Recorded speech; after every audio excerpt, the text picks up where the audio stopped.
ہاں تو ناظرین، کیا حال ہیں آپ کے؟ ٹھیک ہیں آپ؟ الحمدللہ اللہ تعالیٰ سے پر امید ہوں کہ آپ بالکل ٹھیک بخیر عافیت اپنے گھر میں محفوظ ہوں گے۔ ایک چھوٹی سی بات، اس کے بعد اصل ویڈیو کی طرف آتے ہیں۔ تو 4 سال سے میں پہلے تو دن میں 5 5 10 10 ویڈیو اپلوڈ کرتا تھا، لیکن کرتے کرتے پھر میرے خیال ذہن میں یہ اللہ تعالیٰ نے ڈال دی کہ ہفتے میں ایک ویڈیو کافی ہوتی ہے، کہ 7 دن لوگوں کو دیکھنے کا وقت مل جاتا ہے۔ اس کے باوجود یار، اصولی طور پر تو اب تک میرے پاس 2 4 ملین سبسکرائبر ہونے چاہیے تھے، جس طرح کہ میں سادہ الفاظ میں ایک بات کر دیتا ہوں اور اس کے ویوز ملتے ہیں 30 40 50، اور بعد میں وہی بات دوسرے لوگ جب کرتے ہیں، یا ان کی ٹائمنگ صحیح ہے یا میں غلط ہوں، یا وہ مطلب وہی بات وہ کرتے ہیں، ان کو 50 ملین، کسی کو 100 ملین، کسی کو 200 ملین ویوز مل رہے ہوتے ہیں۔ اس طرح کی میں آپ کو واشنگٹن پوسٹ میں CNN میں چھپنے والی خبروں کے حوالے دے سکتا ہوں، جن کو میں نے 15 دن پہلے بیان کر دیا تھا، لیکن آپ لوگ، آپ کی میانہ روی ہے۔ میں تو پھر بھی گزارش کرتا ہی رہوں گا کہ میرے چینل کو زیادہ سے زیادہ سبسکرائب بھی کرو، اور واچ ٹائم بھی زیادہ سے زیادہ دو، اور کمنٹس زیادہ سے زیادہ کمنٹس کرو۔ یہ ٹھیک ہے، یا میں ویسے ہی ہوا میں گپے لگا رہا ہوں؟ میری آج کی تمام ویڈیو، پوری ویڈیو مبینہ ویڈیو ہے، مبینہ باتیں ساری مبینہ ہیں، کیونکہ جان ہر بندے کو پیاری ہوتی ہے۔ یہاں پہ اللہ کے فضل و کرم سے 1 کروڑ کی آبادی ہے، اور ریشو کیا ہے کہ جی کوئی 5 یا 7 لاکھ ادھر ہندوستانی موجود ہوں گے۔ ان کی ریشو کیا ہے، ہندوستانی اور پاکستانیوں کی ریشو کیا ہے کہ 10,000 پاکستانی ہے نا، اس کے مقابلے میں 10,000 ہندوستانی ہے نا، ایک پاکستانی، ایک اس کے مقابلے میں 1 پاکستانی ہے۔ اور میں تو اللہ کے فضل و کرم سے آج بھی میرا دروازہ لاک نہیں ہے اندر سے، اور باہر والا دروازہ بھی لاک نہیں ہے، بغیر کسی حفاظتی اقدام کے ویسے ہی سویا ہوا ہوتا ہوں۔ تو جان ہر ایک کو پیاری ہوتی ہے میرے بھائی۔ میری خبریں وہ بہت ساری معلومات اور کچھ تجزیات پر مبنی خبر ہے۔ یہ میری خبر شروع اس سے کرتے ہیں کہ جناب میاں محمد نواز شریف صاحب وزیر اعظم پاکستان ہیں، اور وہ اپنی 89 کی شادی رکھتے ہیں جاتی عمرہ میں۔ غالباً ان کی تو اب تو وہ میرا خیال طلاق بھی ہوگی، یہ کیا ہوا بہرحال۔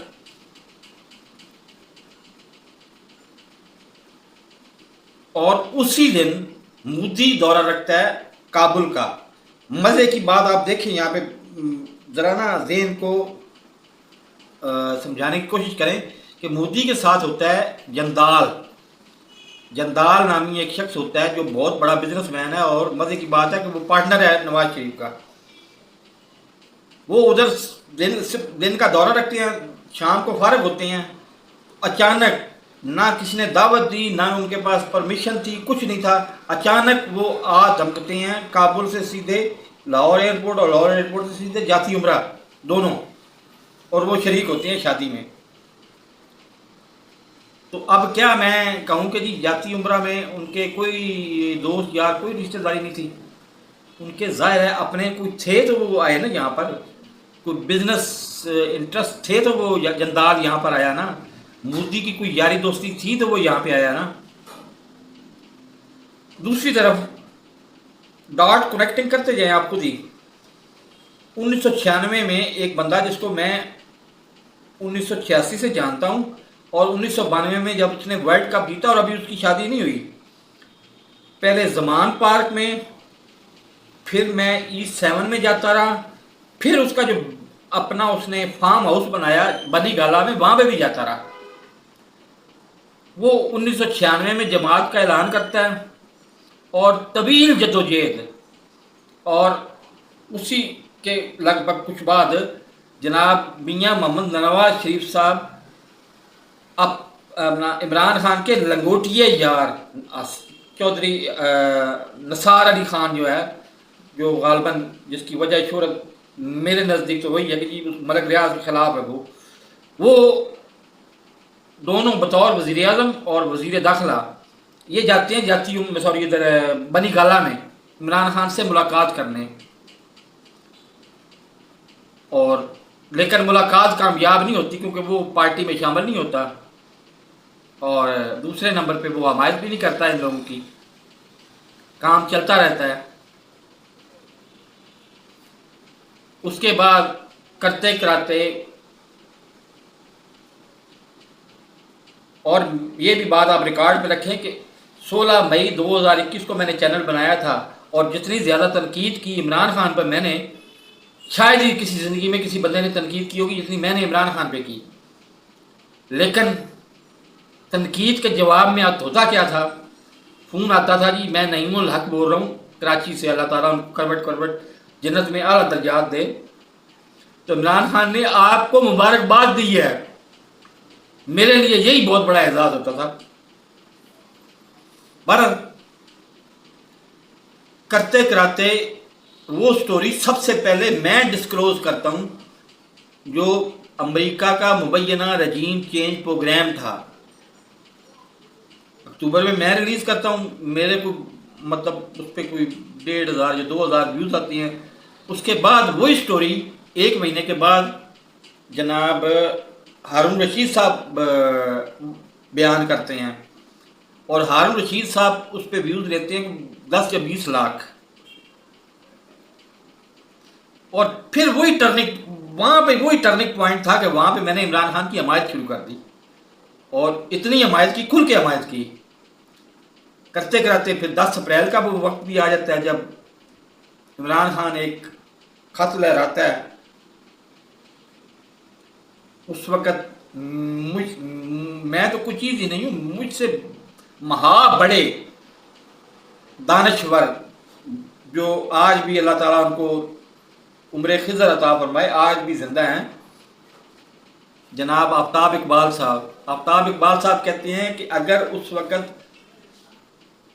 یہ نواز شریف تھوڑا سا صبر کر جاتا، ٹوٹل 1.5 سال رہ گیا تھا، عمران خان نے ٹوٹل 40 سے زیادہ سیٹیں نہیں لینی تھی، اور اتنے کینڈیڈیٹ عمران خان کو نہیں ملنے تھے جتنی سیٹیں ہونی تھی، اتنے کینڈیڈیٹ بھی عمران خان کو نہیں ملنے تھے کھڑا کرنے کے لیے جتنی سیٹیں ہونی تھیں، اور اس نے 30 40 50 سیٹیں لینی تھی، لیکن اس وقت مطلب بہت زیادہ شاید وہ اس وقت کی اضطراب بھی ابھی سننے میں آ رہے ہیں، اس میں بھی تبصرہ میں کر دیتا ہوں تھوڑی دیر میں کہ جی وہ جنگ کے اصل پلانر جو ہے نا میاں نواز شریف صاحب تھے، وہ میاں نواز شریف صاحب اس حد تک پلانر تھے کہ وہ روٹین میں کھانا کھاتے ہیں 4 دفعہ، اس دن انہوں نے کھانا کھا لیا تھا کہیں 8 دفعہ،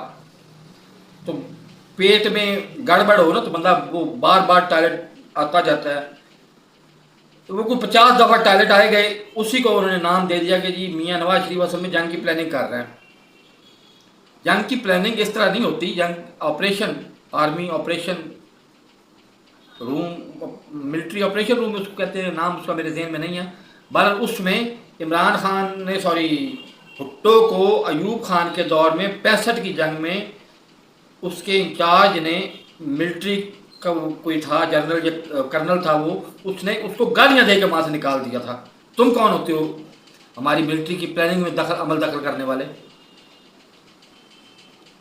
تو یہ بڑے بڑے پلان کیے ہی سارا کچھ انہوں نے تھا۔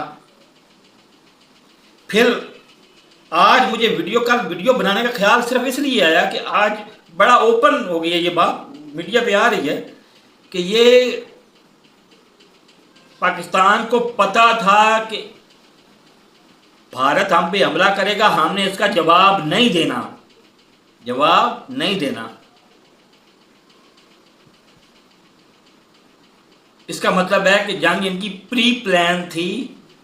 کہ بھارت نے الزام لگانا ہے، بھارت نے ہم پہ حملہ کرنا ہے، اس کا جواب ہم نے نہیں دینا۔